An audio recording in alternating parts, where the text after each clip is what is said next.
Vamos a continuar entonces con la serie de la carta a los Filipenses. Así que acompáñenme todos al capítulo 2 de Filipenses, la carta que hemos venido estudiando. Mis hermanos, si el día de hoy yo les pidiera que me dieran una razón o un argumento para hacer que esta iglesia permanezca unida, ¿cuál sería su respuesta? Piense un momento en una idea, en un argumento que usted diría: con esto nuestra iglesia va a permanecer unida. Haciendo esto, nuestra iglesia va a permanecer unida.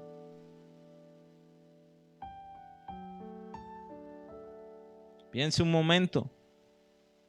Y alguno podría decir o dar estas posibles respuestas. Bueno, hermanos, si acabamos con la murmuración, si se deja el chisme aquí en la iglesia, eso mantendría a esta iglesia unida. Puede ser una respuesta válida. ¿O qué tal si mejor hacemos un plan de actividades de compañerismo, de coinonía, mensualmente un compartir entre nosotros, en donde compartamos los unos con los otros? Eso podría también entonces ayudarnos en mantener una iglesia unida. Un plan de visitas los unos a los otros, para conocer las dificultades que el uno está pasando, para también nosotros dar a conocer nuestras propias dificultades. Esas podrían ser respuestas totalmente válidas para mantener a una iglesia unida. Pero ¿quién de ustedes, mis hermanos, pensó en la humildad como una idea o un argumento para mantener esta iglesia unida? Ser humildes como una de las claves para permanecer unidos como iglesia. Mis hermanos, déjenme decirles que no quizás como una clave, sino como la clave. La clave para mantener unida nuestra iglesia, como lo veremos y lo estaremos estudiando en el texto en el día de hoy.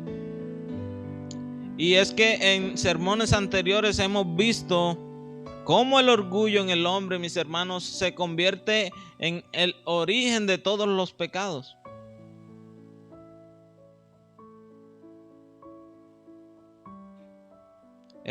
Vimos cómo el orgullo es el origen de un corazón ingrato. La vanagloria es el origen de un corazón que no da gracia, porque es incapaz de reconocer lo que ha recibido por gracia. Incapaz de ser agradecido porque cree que Él es merecedor de todas las cosas. Ese fue el primer pecado del hombre, mis hermanos. Solo bastó con que la serpiente Satanás le dijera a Adán y a Eva: si comes de este árbol, serán como Dios. Es el principio de todos nuestros pecados. El orgullo y su primo hermano, la vanagloria. Pero además el orgullo tergiversa la forma en que percibimos o vemos las cosas. Solo una pizca de orgullo basta para vernos superiores a los demás.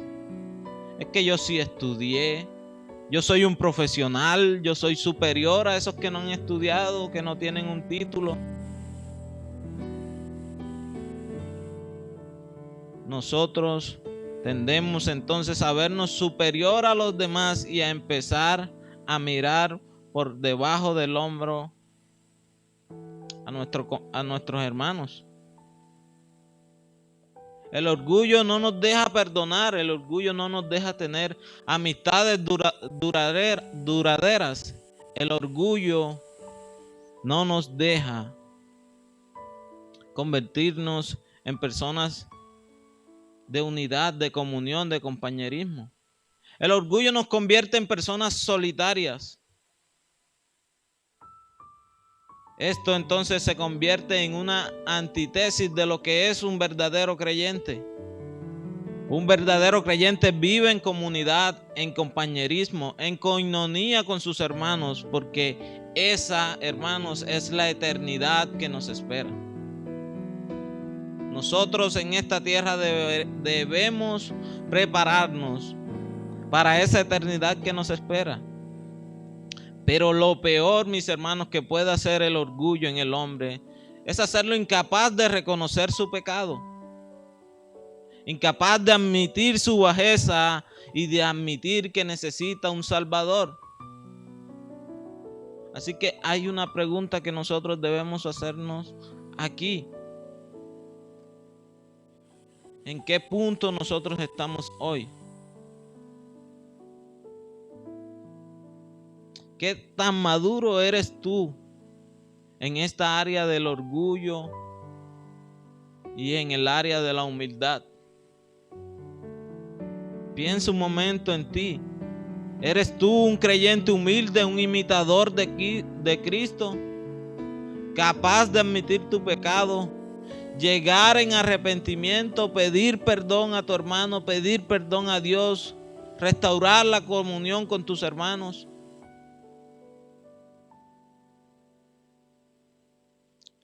¿O eres de esos de los cuales no les has terminado de decir las cosas cuando ya está disparando? No, espérate un momentico. ¿Tú quién eres? ¿Quién te crees? ¿Tú por qué me vienes a hablar de eso si tú eres un pobre diablo? Tú también eres un pecador, tú eres peor que yo. ¿Cómo vienes a hablarme de esto y de lo otro?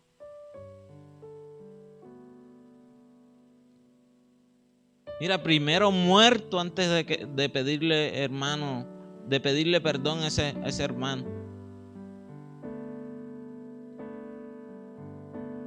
Y así muchos se han retirado de la iglesia. Mira, mejor me retiro de la iglesia.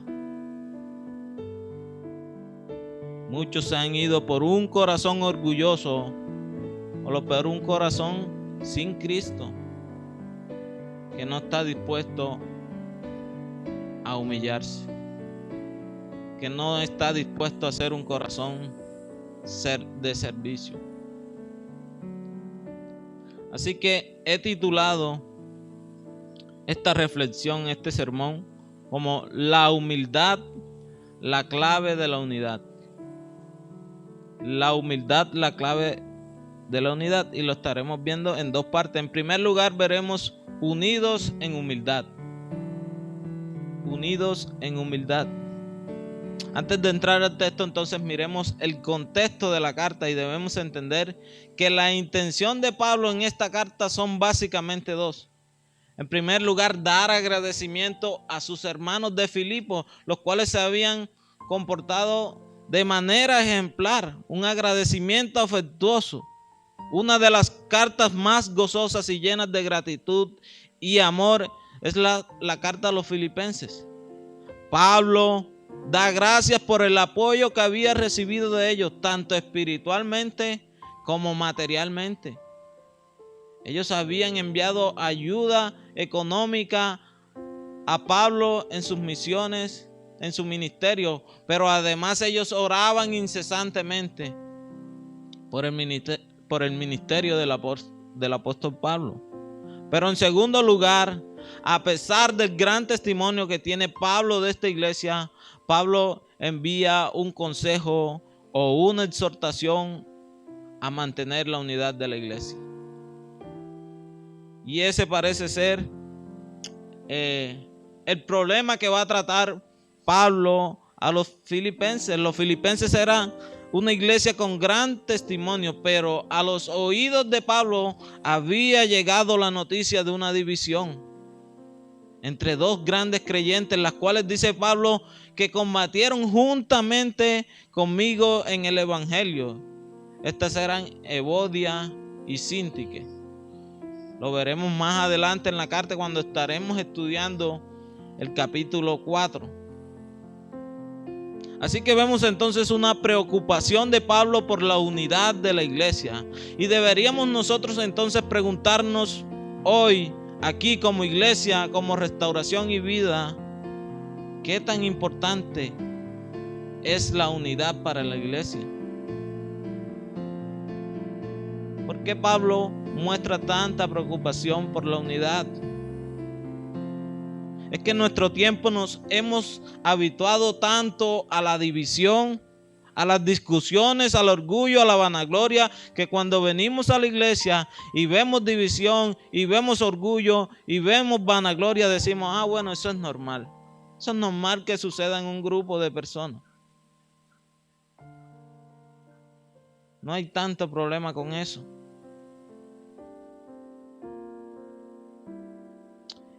Y hemos dejado de darle la importancia a la unidad de la iglesia. Gálatas capítulo 3, versículo 26. Pues todos sois hijos de Dios por la fe en Cristo Jesús, unidad. Porque todos los que habéis sido bautizados en Cristo, de Cristo estáis revestidos. Ya no hay judío ni griego, no hay esclavo ni libre, no hay varón ni mujer, porque todos vosotros sois uno en Cristo. Ya no hay judío ni griego, no hay esclavo ni libre, no hay varón ni mujer, porque todos vosotros sois uno en Cristo Jesús. Mis hermanos, la unidad de la iglesia es importante porque rompe las barreras de la discriminación, del machismo, del feminismo, de la esclavitud. Ahora somos uno en Cristo Jesús. Efesios capítulo 4, versículo 4. Yo, preso en el Señor, os ruego que andéis como es digno de la vocación con que fuisteis llamados, con toda humildad y mansedumbre, soportando con paciencia los unos a los otros en amor. Unidad, mis hermanos.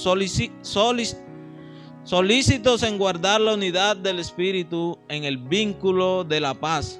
Un cuerpo y un espíritu, como fuisteis también llamados en una misma esperanza de vuestra vocación, un Señor, una fe, un bautismo, un Dios y Padre de todos, el cual es sobre todos y por todos y en todos. Efesios capítulo 2, versículo 14, porque Él es nuestra paz, que de ambos pueblos hizo uno, derribando la pared intermedia de separación, aboliendo en su carne las enemistades, la ley de los mandamientos expresados en ordenanza, para crear en sí mismo de los dos un solo y nuevo hombre, haciendo la paz, y mediante la cruz reconciliar con Dios a ambos en un solo cuerpo, matando en ellas las enemistades. La unidad, mis hermanos, mantiene la paz, trae gozo a los miembros de la iglesia, hace a la iglesia eficaz, pero además trae una verdadera comunión con el Señor. ¿Cómo nosotros podríamos decir que tenemos comunión con Dios y estamos enemistados con nuestros hermanos? ¿Seríamos capaces de decir algo así?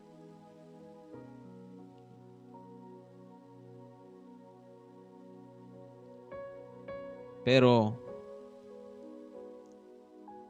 para mí creo que hay algo en lo cual radica más aún la importancia de la unidad. Y miremoslo en las palabras de Cristo. Este Cristo, en medio de la angustia, de camino hacia la cruz, de camino hacia la muerte eminente, en la ansiedad de acercarse a la separación de su Padre. Y es verdad que cuando nosotros estamos en angustia, cuando nos encontramos al filo de la muerte, es cuando empezamos a ver las cosas que verdaderamente son importantes. En medio de este tiempo donde uno por lo menos que pensaría o se preocuparía es por otra persona diferente a uno. Pero Cristo saca el tiempo para orar. para orar por nosotros, para orar por sus discípulos. Y una de las cosas que pide es la unidad de su iglesia.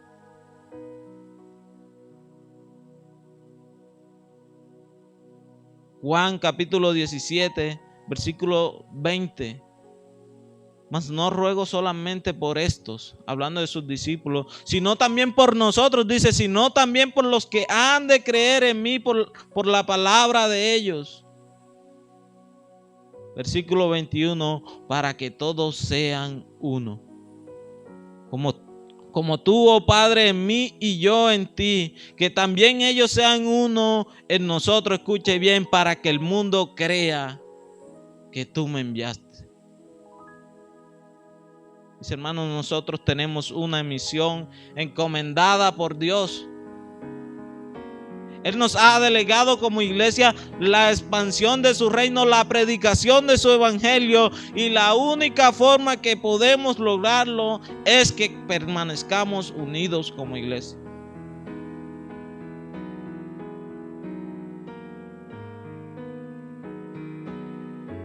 Para que todos sean uno en nosotros, para que el mundo crea que tú me enviaste. Mis hermanos, hay otra cosa más importante que esta para considerar la unidad entre nosotros, la comunión entre nosotros. Que Cristo sea conocido por los demás, que Cristo sea revelado por los demás. Que cuando vean a esta iglesia Restauración y Vida puedan ver el amor de Cristo.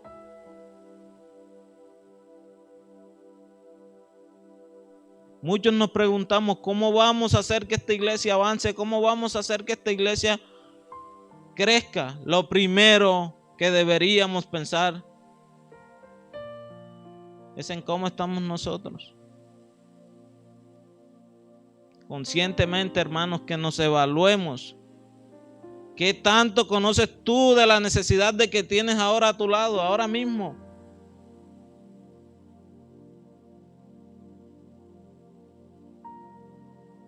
¿Sabes siquiera su nombre? Nosotros debemos estar unidas. La iglesia debe estar unida. Somos un cuerpo, dice el mismo apóstol Pablo, que funciona completándonos unos a los otros, que si un miembro sufre, todo el cuerpo sufre, que si un miembro es bendecido y honrado, todo el cuerpo es bendecido y honrado. Es por eso la exhortación de Pablo a los filipenses, es por eso la preocupación de Pablo a los filipenses. No que los filipenses en este momento sean una iglesia dividida. Pablo está orgulloso de ellos, pero quiere que esas pequeñas divisiones y separaciones no terminen en algo más grave más adelante.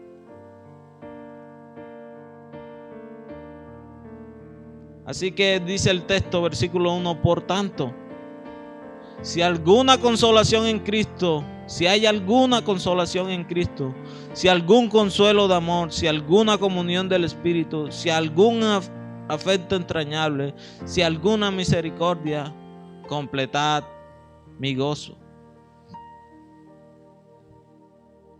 En primer lugar, mis hermanos, hacerle una aclaración gramatical o de traducción.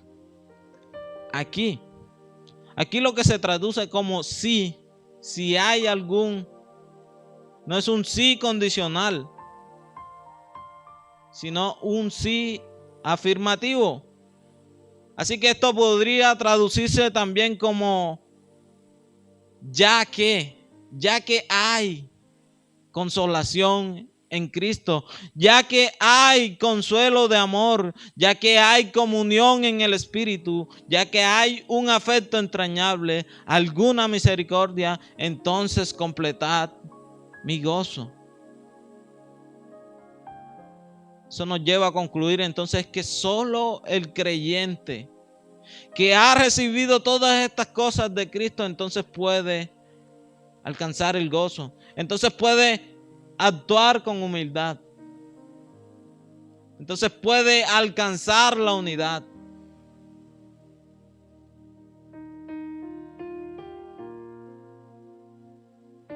Ahora, Pablo, el apóstol, conocido como el apóstol del contentamiento, el cual sabe gozarse en lo mucho, en lo poco, en bendición o en tribulación, en libertad o en cárceles. Él nos dice acá que su gozo no es completo.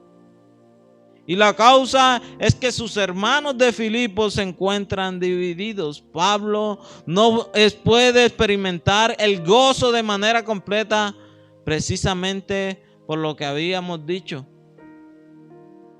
El gozo completo del creyente viene por la unidad o comunión con sus hermanos. Así que Pablo exhorta de manera imperativa. Por tanto, como ya tenemos todas estas cosas, toda esta sobreabundante gracia, buscad la unidad entre vosotros. Completad mi gozo. En primer lugar, basado en la abundante gracia de Dios para con nosotros. Mis hermanos, ¿cuál es para nosotros, los que hemos creído en Cristo, el más grande motivo de gozo en nuestras vidas? ¿Cuál es? ¿Por cuál es lo que nos encontramos más gozosos hoy en nuestra vida? Nuestro mayor gozo, hermanos, es que Cristo nos haya salvado. Es que Cristo nos haya visto en nuestra bajeza, en nuestro pecado, en nuestra angustia, en nuestra perdición y en nuestra desesperanza, y se haya ofrecido como sacrificio para nuestra salvación. Y eso es lo que Pablo les muestra a los filipenses. Consolación en Cristo hemos recibido, consuelo de amor, comunión con el Espíritu, afecto entrañable, misericordia, gracia tras gracia, dice el apóstol Pablo. Eso no es lo que has recibido tú también, hermano. Cuando Cristo te llamó, y aún en cada día de nuestras vidas, eso no es lo que estamos recibiendo de nuestro Dios. Efesios capítulo 1, bendito sea el Dios y Padre de nuestro Señor Jesucristo, que nos bendijo con toda bendición espiritual en los lugares celestiales en Cristo.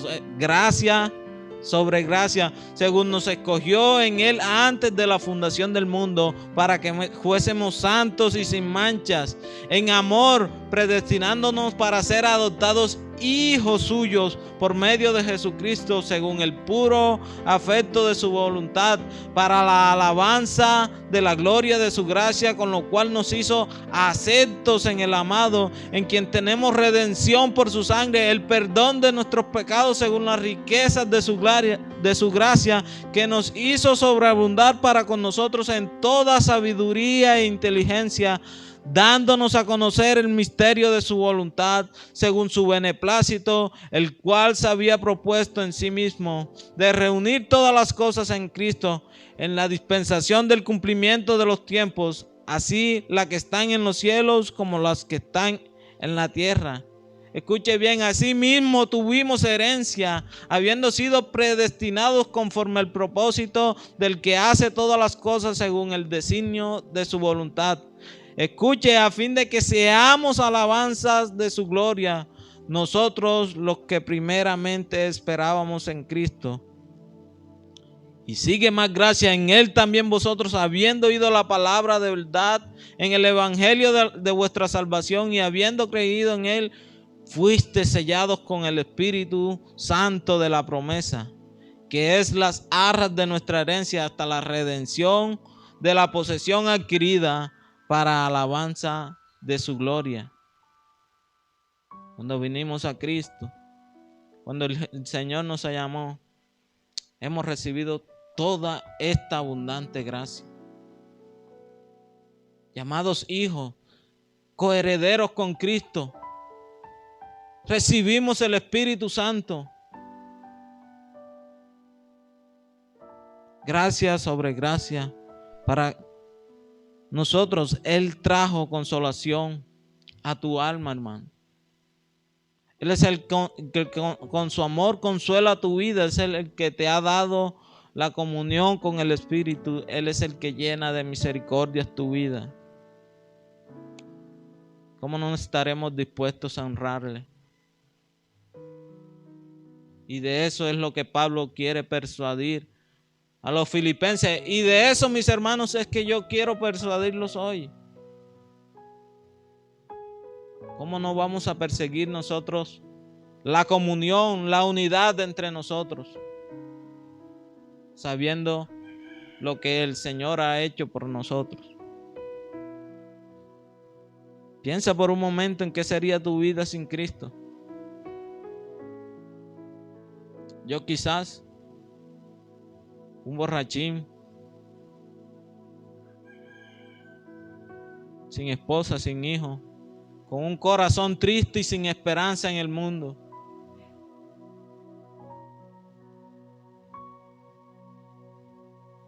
Pero el Señor me ha bendecido con sobreabundante gracia, una hermosa esposa, un hermoso hijo. Tú mismo, mira tu vida.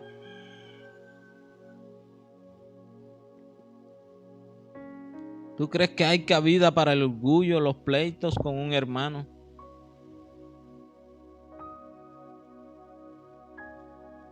Por todo eso, dice Pablo, completad mi gozo. Pero no se queda ahí. Él dice, sintiendo lo mismo, teniendo el mismo amor, unánimes, sintiendo una misma cosa. Cuatro cosas que giran alrededor de una sola cosa: la unidad. Unidad. Comunión es lo que Pablo le pide a los filipenses. Ahora la palabra sintiendo en el griego froneo denota ejercitar la mente. Es ir en un mismo sentido, en el mismo pensamiento. Así que surge la pregunta: ¿cómo alcanzamos esa unidad? Ese mismo sentir, ese mismo pensamiento. Y la respuesta es con la verdad, con la palabra de Dios, a través de una sana doctrina, sobre la cual todos giremos en un solo pensamiento, sobre la cual toda la iglesia jale en el mismo sentido. Efesios capítulo 4, versículo 15. Sino que siguiendo la verdad en amor, crezcamos en todo en aquel que es la cabeza, esto es Cristo, de quien todo el cuerpo bien concertado y unido entre sí por todas las coyunturas que se ayudan mutuamente según la actividad propia de cada miembro, recibe su crecimiento para ir edificándose en amor. Siguiendo la verdad. Mis hermanos, aquí todo es importante. Yo no estoy hablando aquí de que somos trinitarios o no somos trinitarios. Debemos ir a los detalles. El mismo pensamiento, todos, toda la iglesia, en la liturgia. Porque bien, algunos dirán es que en tal iglesia cantan así y predican así. El otro dice, no, pero es que a mí no me gusta así. A mí me gusta que lo hagan así y que dancen así y que canten acá. Si no tenemos un mismo pensamiento, no vamos a alcanzar la unidad. Es que a mí me gusta es como oran allá y como hacen milagros y como piden las ofrendas. No, y a mí no me gusta la disciplina de esa iglesia. Un solo sentir, un solo pensamiento, a través de una sana doctrina. Si queremos ir en un mismo sentir, entonces debemos cimentarnos en unas sanas doctrinas de la verdad, de la palabra de Dios. Y continúa diciendo el versículo 3, nada hagáis por contienda o por vanagloria, antes bien con humildad, estimando cada uno a los demás como superiores a él mismo, no mirando cada uno por lo suyo propio, sino cada cual también por lo de los otros. Ese mismo sentir, ese solo pensamiento, esa unidad también la alcanzamos de esta forma. No hagáis nada por contienda, por vanagloria. Aquí es donde entra el orgullo. El orgullo como el origen de la división, de las contiendas, de los pleitos en la iglesia. Santiago nos habla de esto en el capítulo 4. Versículo 4 dice, ¿de dónde vienen las guerras y los pleitos entre vosotros? ¿No es de vuestras pasiones las cuales combaten en vuestros miembros? Dice, codiciáis y no tenéis. Santiago capítulo 4 versículo 1. Versículo 2 dice, codiciáis y no tenéis, matáis y ardéis de la envidia. Y no podéis alcanzar, combatís y no lucháis, pero no tenéis lo que deseáis porque no pedís. Y escucha el versículo 3, pedís y no recibís porque pedís mal, para gastar en vuestros deleites. Vanagloria, orgullo. Hermanos, nuestro orgullo es el mayor enemigo de la unidad en la iglesia. Incluso nuestras oraciones no son contestadas cuando son motivadas por el orgullo, por la vanagloria. Y quizás tú estés entendiendo lo que yo estoy hablando aquí, lo que te estoy diciendo, y podrías tomarlo de manera ligera. Pero analízate tú mismo. Quizás sea el orgullo el que está hablando ahora mismo a tu mente diciendo, eso no es tan así lo que dice el hermano. Él quiere que te rebajes delante del otro. Quizás sea el orgullo el que esté diciendo ahora mismo en tu mente,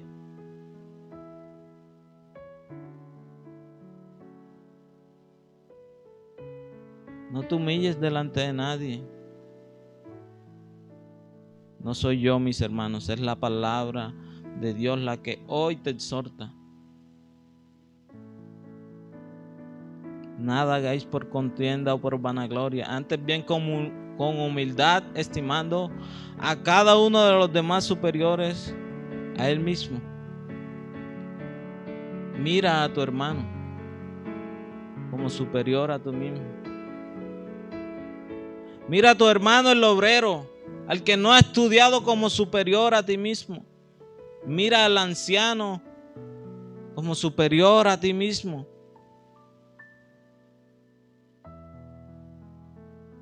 Entonces así conseguiremos la unidad. Entonces así estaremos en el mismo sentir. ¿Cómo vamos a lograr esto? ¿Cómo seremos esas personas que tienen en cuenta al hermano, considerando sus prioridades también?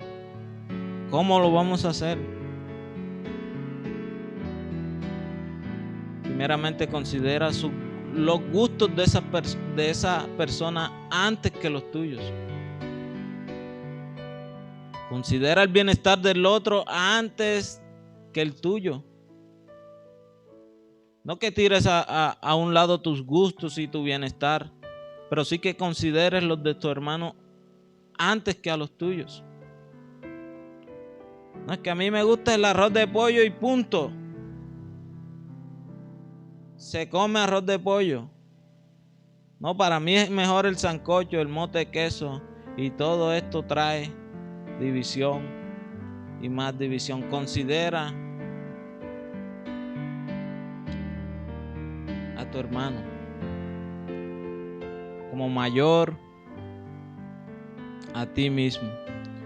unidos en humildad con gozo, es lo que nos pide Dios. Y esto nos lleva a nuestro segundo punto. Cristo, el mayor ejemplo de humildad. Cristo, el mayor ejemplo de humildad. Ahora, hemos visto en los versículos anteriores el mandato, el llamado del cristiano a la unidad, al gozo, a la humildad. Bueno, en los versículos siguientes veremos de manera grandiosa, de manera gloriosa, de manera casi que poética, la base de nuestro llamado. Cristo mismo mostrándose como el camino de la humildad, el servicio para alcanzar la unidad. Y no solo alcanzar unidad, dice el texto nos muestra que también alcanzar la exaltación y la grandeza. Este es un pasaje hermoso. Esta es la base de la doctrina que los teólogos llaman la kenosis, por la palabra griega de se humilló, se vació a sí mismo. Pero a la vez nos revela a nosotros el camino a seguir como iglesia, como creyentes, para alcanzar la unidad y alcanzar la exaltación. Versículo 5, haya pues en vosotros el sentir que hubo también en Cristo Jesús. Y Pablo comienza con un imperativo, un mandato. Y es a seguir el mismo sentir, el mismo pensamiento, la misma idea que también hubo en Cristo Jesús. Y esto es importante, mis hermanos, ¿por qué? Porque muchas de las excusas que se generan automáticamente en nuestra mente como creyentes están relacionadas directamente con el ejemplo no de Cristo, sino de otras personas. Bueno, si el diácono hace esto, si el líder hace esto, si el pastor hace esto, si el miembro de la iglesia hace esto, ¿qué me vienen a exigir a mí y a reclamar a mí?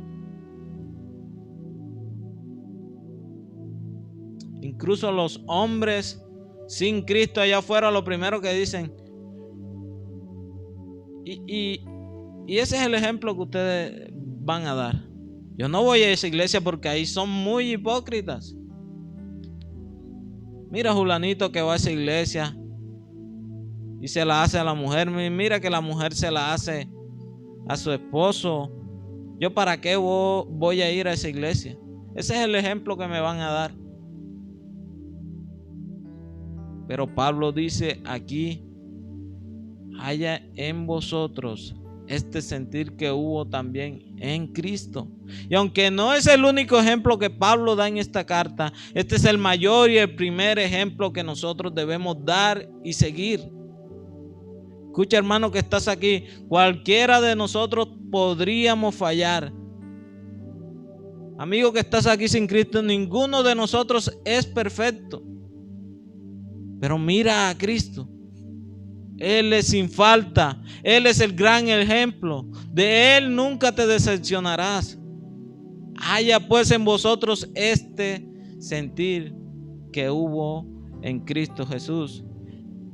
Y este es el sentir, versículo 6.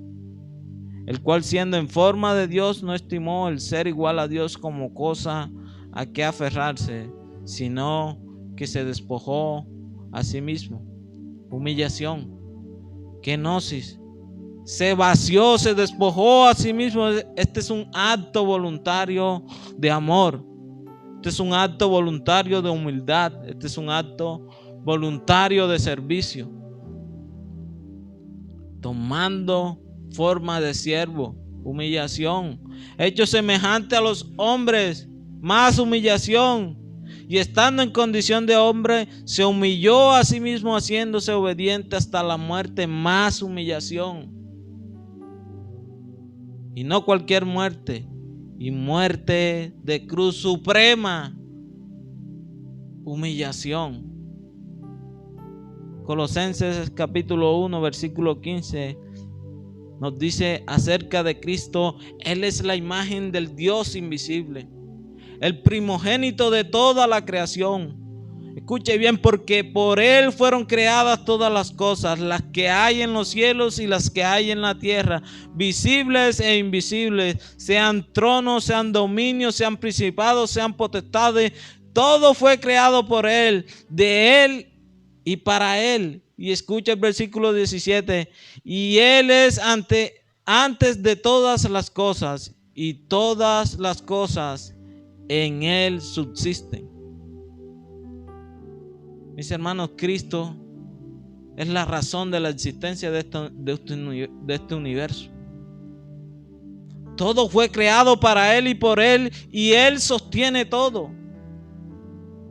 Él es el Rey de reyes y Señor de señores.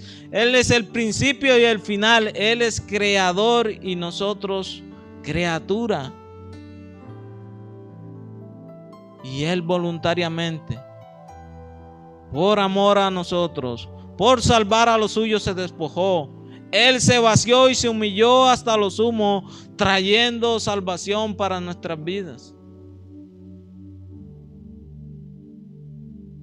El Rey se hizo siervo. El Rey de reyes, el Rey del universo se hizo siervo. El Creador se hizo criatura. Siendo Dios se hizo hombre.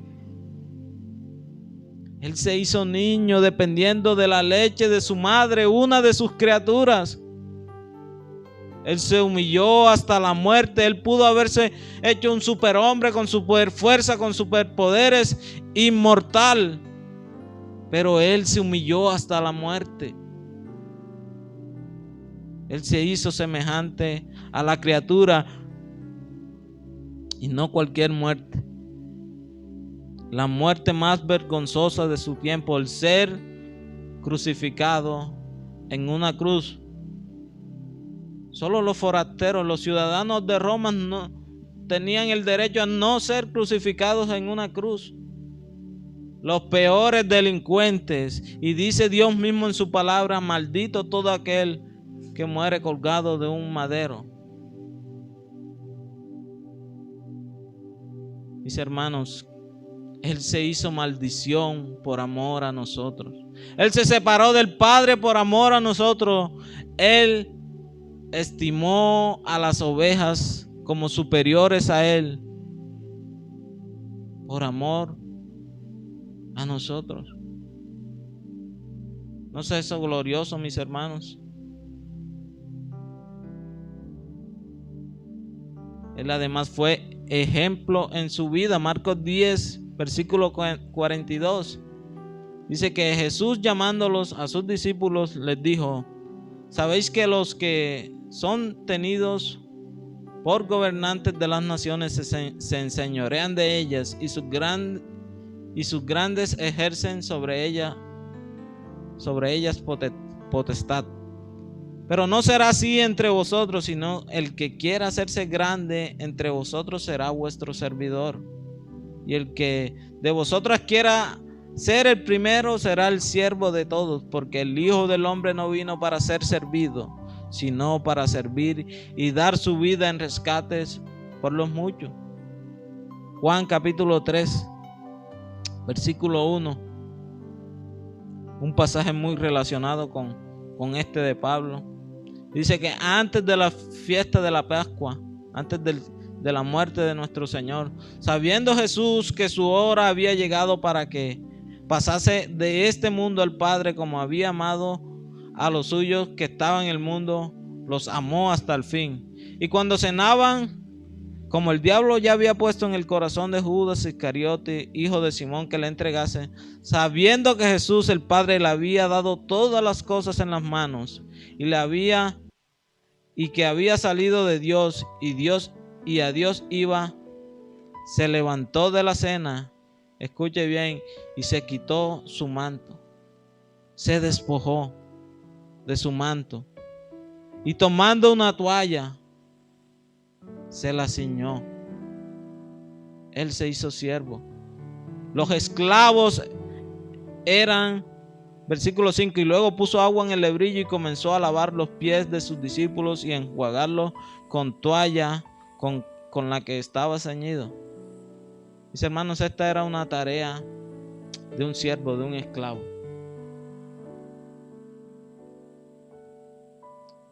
Los esclavos se metían debajo de la mesa, ni siquiera eran vistos por las personas a las cuales lavaban sus pies. El Señor no lo hace de esta forma, pero el Señor se humilla delante de sus discípulos.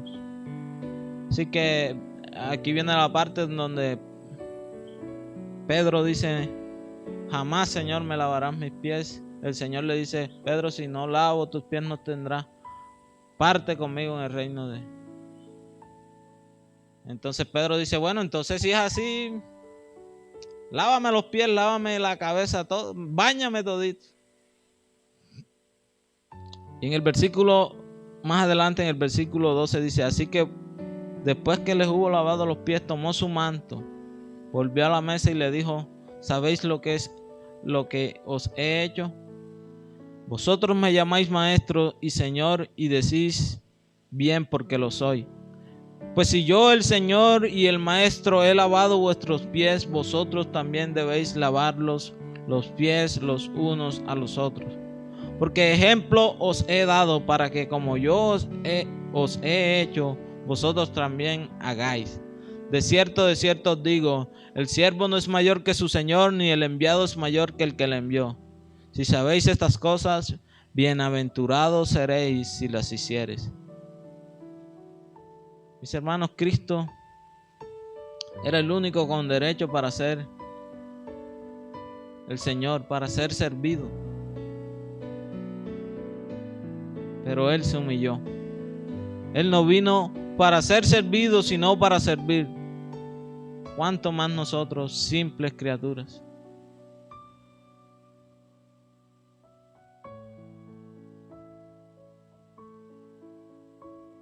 ¿De verdad tú crees que cabe el orgullo en nuestras vidas? ¿Cabe la vanagloria? Con el ejemplo que el Señor nos ha dado.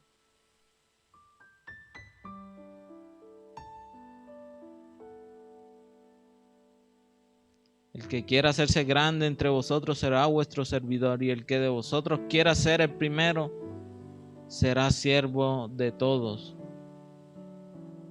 Mis hermanos, dice el Señor: si sabéis estas cosas, bienaventurados seréis si las hiciereis.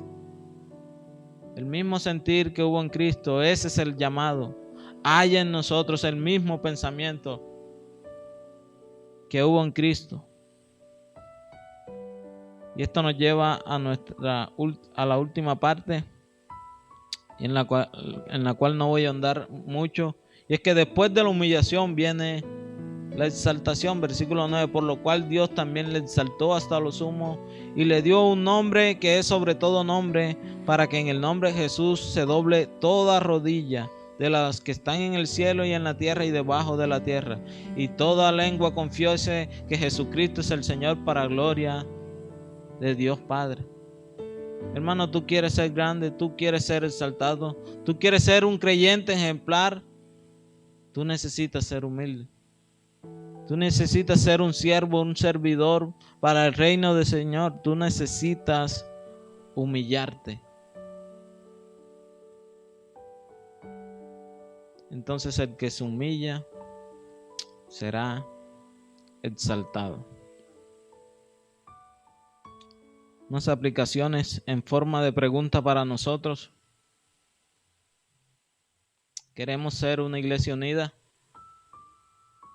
Restauración y Vida, ¿queremos ser una iglesia unida? Debemos entonces practicar la humildad. Queremos que esta iglesia avance, debemos evaluarnos cada uno el día de hoy. ¿Cuál es tu motivación de lo que haces? ¿Servimos a los demás? ¿O estás mirando tus propios intereses? o busca la gloria de los hombres. Bueno, yo soy el que más oro en la iglesia, el más espiritual. Evalúate hoy a ti mismo, hermano. Por último, amigo que estás aquí sin Cristo, ciertamente tú no te ves como siervo. Ciertamente tú no estás dispuesto a humillarte, pero cuando Cristo venga como el Señor, tú no serás exaltado. De nada servirá tu grandeza, de nada servirá tu orgullo. ¿Qué ofrecerás por tu alma? La respuesta es nada. Nada podrás pagar por tu salvación. Para ti solo quedará el juicio y la condenación eterna. Pero el Señor ha dicho: llevad mi yugo sobre vosotros y aprended de mí, que soy manso y humilde de corazón, y hallaréis descanso en vuestras almas. Él te invita hoy, amigo, a que vengas a Él, dejando tu orgullo a un lado, reconociendo tu pecado, llevando su yugo que es fácil, que es ligero, aprendiendo de Él que es manso y humilde. Y hoy mismo recibe el descanso de tu alma. Ven hoy, amigo, en arrepentimiento y fe, y conviértete en un siervo del Señor. Ven, mi amigo, a Jesucristo el Salvador. Amén. Oh pecador, si tú pudieras comprender cuando te llama la voz del Salvador, y si pudieras humillar tu corazón para después sentir el gozo de su amor. ¿Por qué luchar por no escuchar que en una vez en el Calvario por tu alma se entregó, y por amarte a ti vino a morir aquí para mostrarte que en Él hay salvación?